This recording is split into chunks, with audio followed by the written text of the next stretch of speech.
Assalamualaikum warahmatullahi wabarakatuh.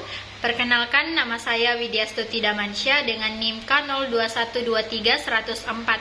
Di sini saya akan menjelaskan materi yang saya tangkap dari 7 pekan pembahasan materi yang dibahas oleh Bapak Ridwan Syam, Esos MSI. Nah, materi pertama yang akan saya bahas yaitu pada pekan keempat dengan hakikat sila ketuhanan yang Maha Esa dan sila kedua yaitu kemanusiaan yang adil dan beradab. Adapun pokok pembahasannya yaitu pertama, bagaimana kehidupan beragama kerukunan antar umat beragama di era reformasi. Kehidupan beragama dan kerukunan antar umat beragama di era reformasi di Indonesia telah mengalami perkembangan yang positif, meskipun masih terdapat tantangan yang perlu diatasi. Beberapa aspek yang mempengaruhi kehidupan beragama dan kerukunan antar umat beragama di era reformasi antara lain: 1. Transformasi agama pada era reformasi. Kontrol penguasa terhadap kehidupan beragama menjadi lemah, terutama karena mereka dihadapkan pada krisis politik dan ekonomi yang lebih fundamental. Hal ini dapat mempengaruhi dinamika dan interaksi antar umat beragama. Nah, yang kedua, pentingnya hidup rukun dalam beragama. Dalam era reformasi, penting untuk menumbuhkan rasa saling toleransi terhadap semua orang dan memperkuat kerukunan antar umat beragama. Ketiga, perlindungan hukum. Pemerintah Indonesia telah mengeluarkan berbagai peraturan hukum yang melindungi kebebasan beragama dan mendorong kerukunan antar umat beragama seperti Undang-Undang Nomor 8 Tahun 1985 tentang perlindungan masyarakat terhadap penyalahgunaan dan penodaan agama. Nah, di pembahasan kedua itu dalam masih satu materi, bagaimana penegakan HAM di era reformasi. Reformasi penegakan HAM menjadi salah satu agenda utama di era reformasi. Gerakan masyarakat sipil yang mengusung pentingnya penegakan HAM berdampingan dengan proses reformasi politik dan ekonomi. 2. Terdapat upaya untuk memperkuat perlindungan dan penegakan HAM di Indonesia seperti pembentukan Komisi Nasional Hak Asasi Manusia atau Komnas HAM pada tahun 1993. Meskipun demikian, masih terdapat beberapa kendala dalam penegakan HAM di Indonesia, seperti minimnya ruang yang diberikan untuk pemenuhan dan perlindungan HAM dalam 7 tahun terakhir ini. Selain itu, praktik kekerasan terus terjadi dan sistem mekanisme akuntabilitas negara dalam soal kekerasan tergolong buruk dan diskriminatif. Nah, beberapa kasus pelanggaran HAM yang pernah terjadi di Indonesia seperti kasus pelanggaran HAM di Timur Timur, kasus pelanggaran HAM di Aceh, dan kasus pelanggaran HAM di Papua. Upaya penyelesaian kasus-kasus penyelenggaran HAM tersebut dilakukan untuk menegakkan keadilan, mengakhiri imunitas, mengungkap kebenaran peristiwa sejarah, serta membentuk tatanan hukum yang bertujuan untuk melindungi HAM. Peran badan hukum dan aparat penegak hukum dalam proses penegakan HAM di Indonesia sudah sangat banyak. Namun, penegakan hukum seringkali yang melakukan pelanggaran terhadap hukum itu adalah orang yang mengerti hukum atau pihak yang mengerti hukum, sehingga hal ini membuat jelek wajah hukum Indonesia. Nah, pembahasan terakhir di materi ini yaitu pembahasan tentang benturan kepentingan antara pengusaha dan pihak buruh dalam perspektif Marx. Dalam perspektif ini, benturan kepentingan antara kaum kapitalis dan proletar merupakan hal yang wajar terjadi dalam sistem kapitalisme.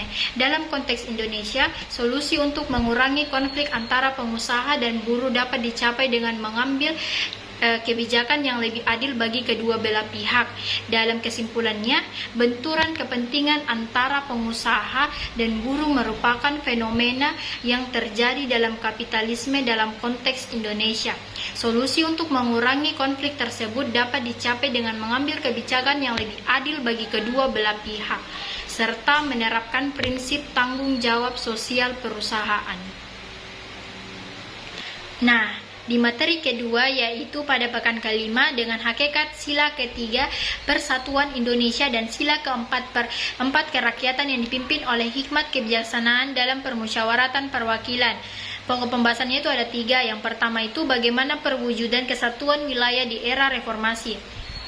Yang pertama itu penguatan demokrasi, era yang ditandai dengan perubahan sistem politik menuju demokrasi yang lebih inklusif dan partisipasif.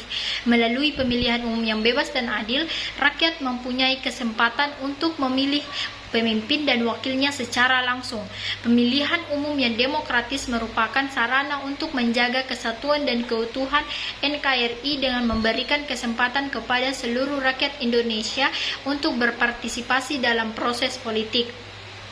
Kedua, penguatan otonomi daerah.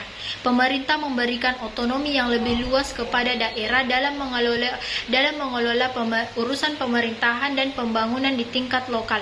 Penguatan otonomi daerah ini dilakukan dengan tetap menjaga keutuhan NKRI. Pemerintah pusat dan daerah bekerjasama dalam mengelola sumber daya dan mengatasi permasalahan yang bersifat nasional. Ketiga, penghormatan terhadap keberagaman. Era reformasi juga menekankan pentingnya penghormatan terhadap keberagaman suku, agama, ras, dan budaya di Indonesia. Pemerintahan dan masyarakat berupaya mendorong dialog antar suku, menghormati hak-hak minoritas, dan memperkuat persatuan dalam keberagaman. Keempat, penegakan hukum dan perlindungan hak asasi manusia. Penegakan hukum yang adil dan perlindungan hak asasi manusia merupakan upaya penting dalam menjaga keutuhan dan kesatuan NKRI.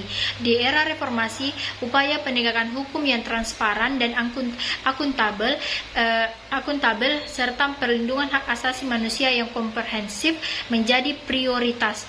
Nah, di pembahasan kedua di materi ini yaitu bagaimana sih perwujudan persatuan bangsa atau Bhinneka Tunggal Ika di era reformasi. Yang pertama itu penerapan nilai-nilai Pancasila yang bertujuan untuk menguatkan persatuan dan kesatuan bangsa Indonesia.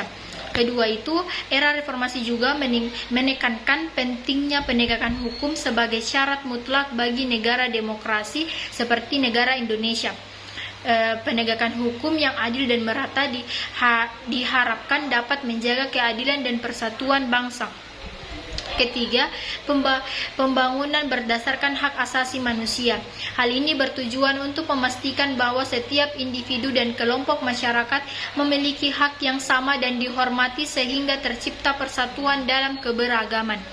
Keempat, peran MPR dalam mewujudkan prioritas persatuan dan kesatuan nasional. MPR memiliki peran penting dalam mewujudkan persatuan dan kesatuan nasional, termasuk di era reformasi.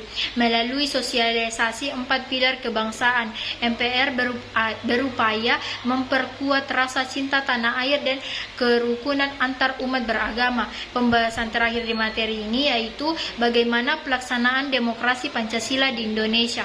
Di Indonesia sendiri, pemilihan umum dilakukan secara berkala untuk memilih para pemimpin dan wakil rakyat. Pemilihan umum harus dilakukan dengan integritas, transparansi, dan partisipasi yang tinggi dari masyarakat.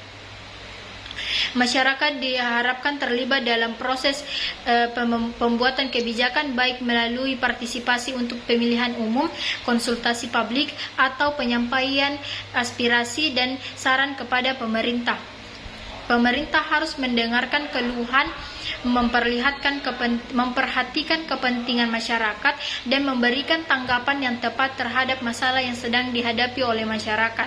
Pemerintah harus menjamin penghormatan dan perlindungan hak-hak dasar setiap warga negara, termasuk hak atas berpendapat, berorganisasi, dan beragama. Pemerintah juga harus menegakkan hukum dengan adil, memberikan perlindungan kepada seluruh warga negara, dan menghindari diskriminasi dalam sistem peradilan. Pendidikan demokrasi harus dilakukan secara menyeluruh, mulai dari tingkat sekolah hingga masyarakat umum, untuk membentuk sikap dan perilaku yang demokratis. Nah, itulah tadi pembahasan 3 materi yang saya jelaskan, yang saya dapat selama 7 pertemuan ini. Mohon maaf apabila ada salah kata. Terima kasih atas kesempatan yang telah diberikan. Assalamualaikum warahmatullahi wabarakatuh.